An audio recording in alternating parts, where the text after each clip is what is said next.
Watu ya Rongai hoye. Muko chonjo. Mmekaribisha rais. Si alikuwa hapa.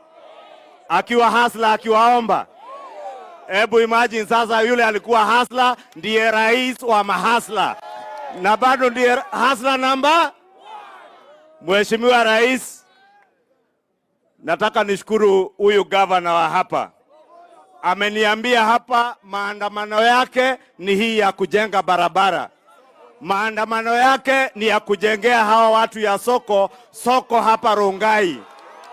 Si gavana ni wa nguvu? Mimi Mheshimiwa Rais, tumeanza ile mchakato ya mazungumzo pale kwa bunge. Na Mheshimiwa Rais, tumewasikiza wale marafiki zetu wa Azimio. Na wanatuambia wanataka mpaka kutuchagulia timu yetu. Na tumewaambia leo ni sawa kwa timu ya Kenya Kwanza, every member of parliament is as good as the next.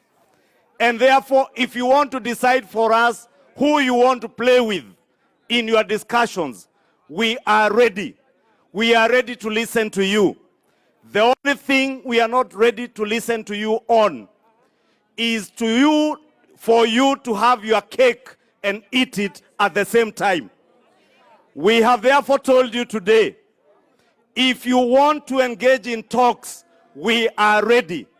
But we shall not engage with you in talks, and at the same time, you want to disrupt our economy and people's businesses using violent protests. Tunawaambia ni haki yao yale yote wanataka kufanya.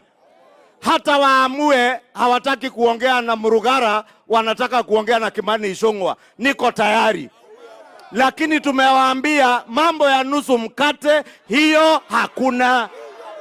Mambo ya handshake, hiyo. Kama wanataka mazungumzo, wachague kati ya mazungumzo na fujo. Kama ni fujo, hiyo tutawaachia polisi wapambane na polisi.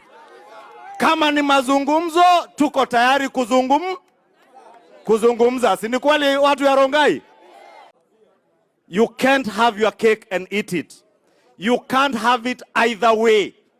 It is either a peaceful process through the bipartisan engagement, or your violent protests aimed at disrupting the peace of our country, hoping that you will blackmail President William Ruto to give you a share in government. We want to tell you from Rongai today, as the people who voted for William Ruto, we have told him, do not engage on NUSU MKATE, do not engage on mambo ya handshake. Hiyo ndio mambo iliharibu Kenya yetu, hizi barabara zote zikasimama. Kweli si kweli? Mumesema tuzungumze na watu waache fujo. Kama ni maandamano, wapambane na polisi, si ndio? Na niambie Inspector General wa polisi, usitishwe. Hawa wanakutisha na ICC.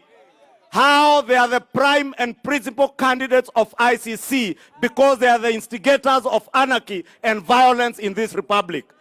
And always bloodshed and anarchy has paid off for them. This time round we are telling them bloodshed, anarchy will not pay off, and we shall not allow them. It is either the peaceful way or their violent way, and they prepare themselves for ICC. Na hata hapo hapambana na hawa polisi wetu. Asante Mheshimiwa Rais.